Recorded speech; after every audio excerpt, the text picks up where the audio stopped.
नमस्कार दोस्तों, मैं विजय कसाना डिजिटल फ्री शिक्षा के यूट्यूब चैनल पर आपका स्वागत करता हूं।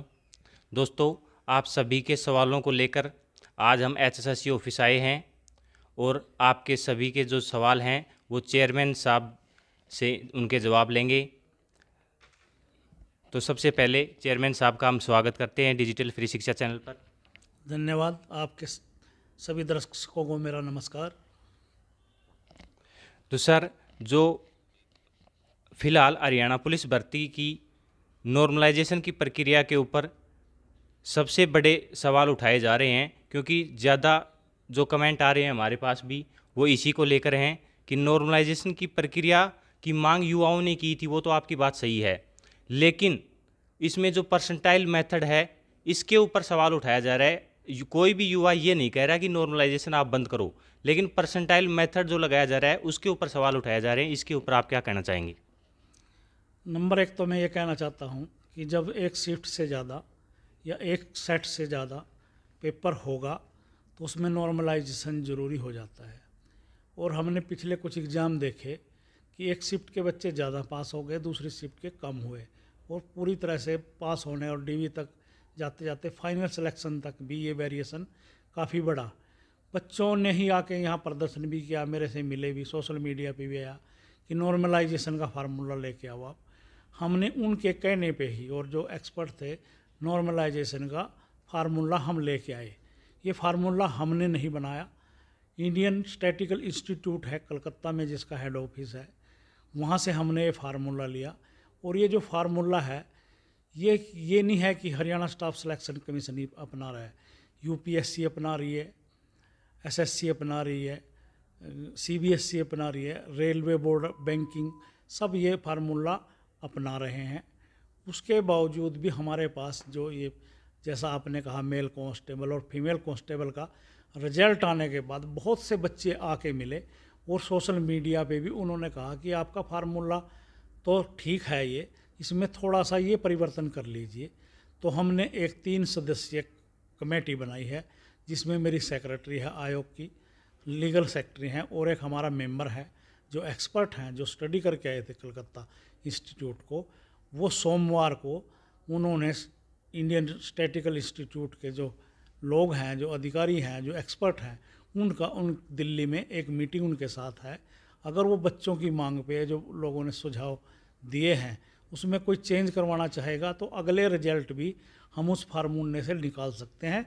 और फीमेल कांस्टेबल का भी मैं बिल्कुल भी शंका नहीं करता कि हम उसको, अगर वो फार्मूला हमारे को जचा या उसने रिकॉग्नाइज किया तो हम रिवाइज भी कर सकते हैं उस रिजल्ट। यानी कि साथियों, फीमेल रिजल्ट का जो बात कर रहे हैं कि फाइनल रिजल्ट आ चुका है, वो रिजल्ट रिवाइज भी हो सकता है, ये बात चेयरमैन साहब कह रहे हैं। और काफ़ी क्वेश्चन आए हैं हमारे पास। तो सर, क्या इसमें जो मेल कांस्टेबल फिजिकल है इसमें भी कुछ चेंजमेंट हो सकता है? ना, इसमें कोई चेंजमेंट नहीं हो सकता। जो नॉर्मलाइजेशन का फार्मूला है वो फाइनल रिजल्ट के लिए चैलेंज हुआ है, 7 टाइम के लिए वो चैलेंज नहीं है। और जो फार्मूला हमने, जिससे 7 टाइम बच्चों को हमने पीएसटी यानी कि दौड़ पे बुलाया है, ये हमने इंडियन जो इंस्टीट्यूट है स्टैटिकल का उसको भेजा कि हमने इस तरीके से किया। उन्होंने भी उस पर मोहर लगा दी, और यहाँ तक कि ये हाई कोर्ट में चैलेंज हुआ है फार्मूला, तो हाई कोर्ट ने भी हमारी बात को मान लिया है। जब इतनी 2 बड़ी अथॉरिटियाँ मान रही है तो मैं नहीं चाहता कि या कोई संभावना हो इसमें रिवाइज की, तो ये एज इट इज रहेगा अभी तक तो। सर, काफ़ी युवाओं का कहना है कि एक शिफ्ट में एग्ज़ाम करवाया जाए जिससे नॉर्मलाइजेशन की समस्या ही ना आए, और उनका ये भी कहना है कि जब एक दिन में वोट करवाए जा सकते हैं तो फिर एचएसएससी पेपर क्यों नहीं ले सकती? इलेक्शन और सिलेक्शन में फ़र्क होता है, और जैसे हरियाणा की कैपेसिटी है, कुछ ज़िले हम छोड़ रहे हैं, वहाँ एग्ज़ाम हम कराते नहीं, उन ज़िलों को छोड़ के हमारे पास 1.5 लाख की कैपेसिटी है कि हम 1.5 लाख कैंडिडेट एक साथ बैठा सकते हैं, और ज़्यादा हम 3 लाख लोगों का इवनिंग और मॉर्निंग में टेस्ट ले सकते हैं। तो ये संभव नहीं है कि सारे हरियाणा में एक ही साथ एक शिफ्ट में सबका पेपर किया जाए। ये किसी भी उस संख्या में जो यहाँ पर 3 लाख से ज़्यादा कैंडिडेट है, वहाँ ये पॉसिबल ही नहीं है हमारे लिए। सर, एक सिलेबस का मुद्दा और उठा हुआ था पहले, जो अब नॉर्मलाइजेशन के कारण वो मुद्दा तो थोड़ा कम हो गया है, लेकिन फिर भी ये है कि सिलेबस फिक्स एचएसएससी क्यों नहीं करती, ये युवाओं की बहुत ही ज़्यादा मांग है। और आपसे युवा इसलिए भी मांग कर रहे हैं कि अब से पहले भी सर ऐसी मांग हुई हैं जो आपने मानी भी हैं, और युवाओं के प्रति आपका जो रुझान है, जो युवाओं की समस्या है, उनको आप सुनते भी हैं, इसीलिए युवा आपसे उम्मीद करते हैं। आपने अभी तक हमारे पिछले 5-10 कैटेगरियों के पेपर देखे होंगे, और ये पेपर होने के बाद अब ये कि सिलेबस निश्चित हो, स्टैंडर्ड हो पेपर का, ये मांग कहीं हद तक दब चुकी है। क्योंकि अब पेपर का एक स्टैंडर्ड है, एक सिलेबस है निश्चित सा, जो हम डिस्प्ले करते हैं एडवर्टाइजमेंट के टाइम पे। तो ये एक हम कर रहे हैं सुधार। अगर इसमें कुछ और सुधार की ज़रूरत है तो उसको अपनाएंगे खुला मन से। मैं कोई भी चीज़ ठीक है, अगर बेटर हो तो मैं उसको खुले चीज़ मन से अपनाता हूँ। इसमें अगर कहीं कमी है तो उसको ठीक करेंगे। एक सर, कई यूट्यूबर धरने पर या सोशल मीडिया पर आपको गालियां भी देते हैं, कुछ कैंडिडेट आपकी प्रशंसा भी करते हैं, तो इसके ऊपर आपकी क्या राय है? देखिए कसाना साहब, ऐसा है कि अभी मेल कांस्टेबल का हमने एग्ज़ाम देखा, उसमें 3,55,000 लोगों ने पेपर दिया। लगने कितने हैं? 5500 लोग। 3.5 लाख लोग तो मेरे को गालियां देंगे अपनी अयोग्यता, अपनी असफलता को छिपाने के लिए एचएसएससी को कोसेंगे और गालियां देंगे। पहले पहले मेरे को इस बात से गुस्सा आता था, पर मैंने सोचा कि मेरा पद ही ऐसा है कि मैं सबको संतुष्ट नहीं कर सकता। तो मैंने अब ये गुस्सा करना छोड़ दिया और कोई प्रतिक्रिया करनी छोड़ दी। मेरे एक गुरुजी हैं, मैंने उनसे सलाह ली, तो उन्होंने मेरे को एक शेर सुनाया जो मैंने जीवन में अपना लिया कि मैंने जीवन जीने का हुनर सीख लिया है।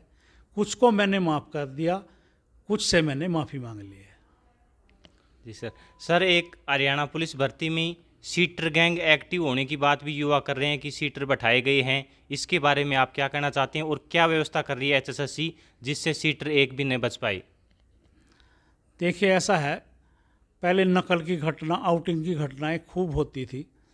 तो मैं अगर एक मेल कांस्टेबल का अपना पेपर छोड़ दूं, उसके बाद नकल और आउटिंग की घटना एक भी नहीं हुई। कसाना जी, आप हैरान होंगे कि मेरे जब से मैं चेयरमैन बना हूं, लगभग 95 कैटेगरियों के पेपर हो चुके हैं। अगर हम इनको दिनों में बांटें तो हर तीसरे दिन हरियाणा स्टाफ सिलेक्शन कमीशन का एग्ज़ाम हो रहा है।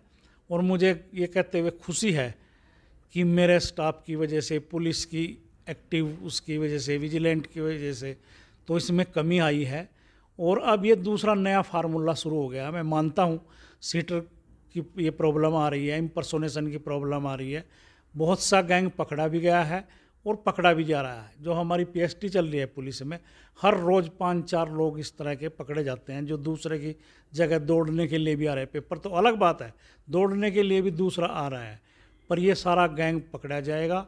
अभी तक 60-65 लोग पकड़े गए हैं, चेन बनती जा रही है और ये लोग जल्दी ही पुलिस की गिरफ्त में होंगे, क्योंकि ये क्रिमिनल लॉ है तो पुलिस को ज़्यादा कार्रवाई करनी होती है आयोग की बजाय, और वो कर रही है। सर, इस मामले पर मैं आपको बधाई भी देना चाहता हूं, क्योंकि जब एसआई भर्ती का फाइनल रिजल्ट आया था तब युवाओं ने मांग उठाई थी, सोशियो इकोनॉमिक क्राइटेरिया के कई कैंडिडेटों ने फर्जी नंबर लिए थे और उसके ऊपर आपने जो तुरंत एक्शन लिया उसके बारे में मैं आपको बधाई भी देना चाहता हूं, क्योंकि उसमें 50 युवा पकड़े भी गए हैं। तो सर, क्या जो 50 युवा पकड़े गए हैं एसआई में, उसके बाद एसआई की एक और लिस्ट जारी हो सकती है? बिल्कुल हो सकती है। जो ये 50 बच्चे पकड़े गए हैं, जिसमें 41 मेल और 9 फीमेल हैं, जिन्होंने फेक नंबर लिए हैं, झूठ कह के लिए हैं कि नॉन जॉब के या डिग्री के, पुलिस ने एक बार जांच कर दी है। और अभी चीफ सेक्रेटरी साहब ने एक डीसी की, सभी ज़िले के जो डीसीज हैं उनकी अध्यक्षता में एक कमेटी बनाई है। वो हमारे को रिपोर्ट देगी कि किसने फेक नंबर लिए हैं। अगर ये संख्या 50 से ज़्यादा भी जाती है तो जब उनको भी हम बाहर करेंगे और डी बार करेंगे कि वह एचएसएससी का 3 साल तक पेपर ही ना दे सकें, और उनके स्थान पर जो लोग वेटिंग में हैं या वेटिंग से भी अलग कम लो मेरिट के हैं तो उनकी सिलेक्शन करेंगे। सर, वैसे तो आपने पहले ही बता दिया कि नॉर्मलाइजेशन के ऊपर कमेटी गठित कर दी है, लेकिन काफ़ी युवा बता रहे हैं कि आप मांग नहीं करते सुधार की, क्योंकि जैसे ग्राम सचिव भर्ती है सर, उसमें परसेंटाइल मेथड आपने यूज़ करने की नोटिस डाल दिया, तो उसमें जिसके पास एक्स्ट्रा नंबर नहीं है, यानी कि जिसके घर में जॉब है, वो कैंडिडेट किसी भी हालत में नहीं लग सकता, क्योंकि वो सिर्फ 100 क्वेश्चन सही कर सकता है, इससे ज़्यादा नंबर नहीं ले सकता। और परसेंटाइल की जो कट ऑफ है वो 100 से ऊपर रह रही है। तो इसके बारे में युवा आपसे जानना चाहते हैं। जो एक्स्ट्रा मार्क्स की बात है वो सोशल इकोनॉमिक्स की एक प्रावधान सरकार ने रखा है, मैंने नहीं रखा। वो मेरे पास जो इंस्ट्रक्शंस हैं, रूल्स बन के सरकार के आएंगे तो मैं उस हिसाब से भर्ती करूँगा। अगर बच्चों को या समाज को ऐसा लगता है कि ये सोशो इकोनॉमिक के नंबर एक्स्ट्रा हैं तो वो अपनी मांग सरकार के पास रखे, और सरकार के पास ये मांग पहुंच भी गई है। शायद इसमें कुछ बदलाव भी होने जा रहा है। मैंने, क्योंकि ये फैसला सरकार ने लेना है, मैंने नहीं लेना। तो मैं खुद मानता हूँ कि कई विषयों में ये एक्स्ट्रा मार्क्स हैं ये, इससे बहुत ज़्यादा मेरिट प्रभावित होती है। मैंने भी सरकार को बच्चों की तरफ से अपना पक्ष रखा है कि इसमें भी कुछ अमेंड करने की ज़रूरत है। फाइनल फैसला जो है वो सरकार ने लेना है। तो सर, हरियाणा पुलिस की भर्ती है, ये कब तक पूरी हो जाएगी? हरियाणा मेल कांस्टेबल की दौड़ चल रही है जो 17 से 27 है।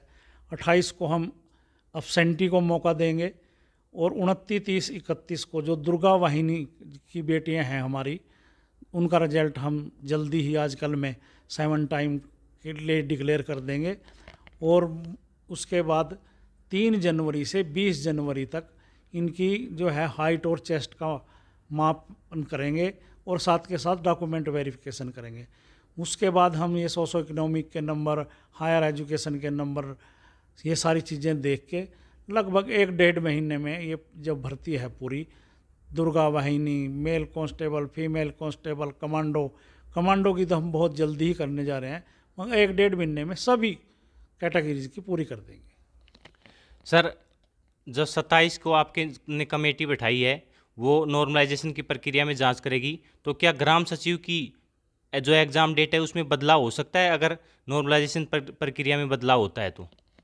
नहीं, डेट में कोई बदलाव नहीं होगा, सिर्फ नॉर्मलाइजेशन के मेथड में परिवर्तन हो सकता है।